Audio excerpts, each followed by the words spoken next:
राहुल और विनोद दो अच्छे दोस्त थे। एक दिन दोनों ने मिलकर बाइक पर लंबी यात्रा पर जाने का प्लान बनाया। वे गांव से शहर जाने के लिए सुबह जल्दी निकल पड़े थे।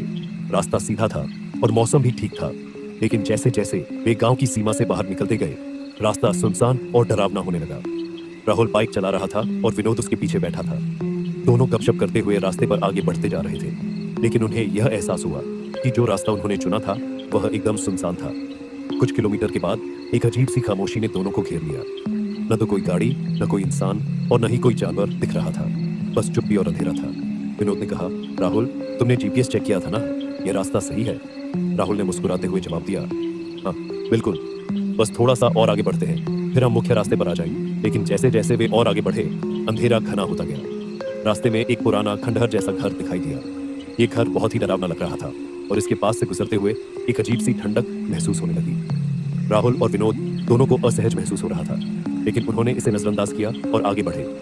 अचानक बाइक में कुछ समस्या आ गई। बाइक बंद हो गई और दोनों वहीं रुक गए। राहुल ने बाइक चेक किया, लेकिन उसे समझ में नहीं आया कि क्या हो रहा था। विनोद डरते हुए बोला, क्या यह ठीक रहेगा? हम इस जगह पर नहीं रुक सकते? राहुल ने उसे शांत किया, तुम फिक्र मत करो, मैं इसे ठीक कर लूंगा। राहुल ने बाइक के इंजन को फिर से चालू करने की कोशिश की, लेकिन अचानक उनके पास से एक कटा फटा आदमी गुजरा। वह आदमी सफेद कपड़ों में था और उसकी आंखें पूरी तरह से सफेद थीं। उसकी चाल बिल्कुल असमान थी, जैसे वह किसी भूतिया स्थिति में हो। विनोद डरते हुए बोला, राहुल देखो, वह आदमी, क्या यह सही है? राहुल ने उसे शांत किया, हो सकता है कि वह कोई जंगली आदमी हो। लेकिन जैसे ही वह आदमी पास से गुजरा, एक अजीब सी आवाज आई, जैसे वह आदमी उनके कानों के पास आकर कुछ बड़बड़ाया हो। विनोद का दिल धड़कने लगा और उसने राहुल से कहा, हमें यहाँ से निकलना चाहिए, मुझे अच्छा नहीं लग रहा। राहुल ने बाइक चालू करने की कोशिश की, लेकिन जैसे ही उन्होंने चाबी घुमाई, बाइक ने जोर से आवाज की और फिर अचानक से हलचल शुरू हो गई। दोनों दोस्तों ने देखा कि वे जो रास्ता देख रहे थे वह अब बदल चुका था। सामने एक घना जंगल था और रास्ता पूरी तरह से बदल चुका था।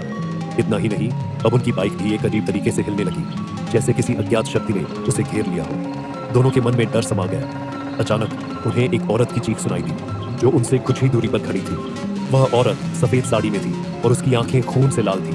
विनोद डर के मारे कांपते हुए बोला, यह क्या हो रहा है? राहुल को भी समझ में आ गया कि वे एक भूतिया जगह पर फंस गए थे। वे डर के मारे दौड़ने लगे, लेकिन वह औरत उनके पीछे भागी। दोनों दोस्त घबराए हुए थे और अंततः एक बारीक मोड़ पर उन्हें अपने पीछे किसी की आवाज सुनाई दी। वे दोनों घबराए हुए दौड़ते हुए बाइक पर चढ़े और जैसे तैसे घर वापस लौटे। जब वे अगले दिन सुबह घर लौटे तो उन्हें यह एहसास हुआ कि वे उस जगह पर कभी नहीं गए थे जहां वे थे। वे दोनों यह मानने लगे कि उन्होंने जो अनुभव किया वह वास्तव में एक बुरा सपना था।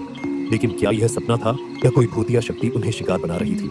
अब तक दोनों दोस्त उस रास्ते पर फिर से नहीं गए। वे जानते थे कि कभी कभी कुछ रास्ते, कुछ स्थान और कुछ लोग हमें उस दुनिया से जोड़ते हैं जो हम नहीं समझ सकते।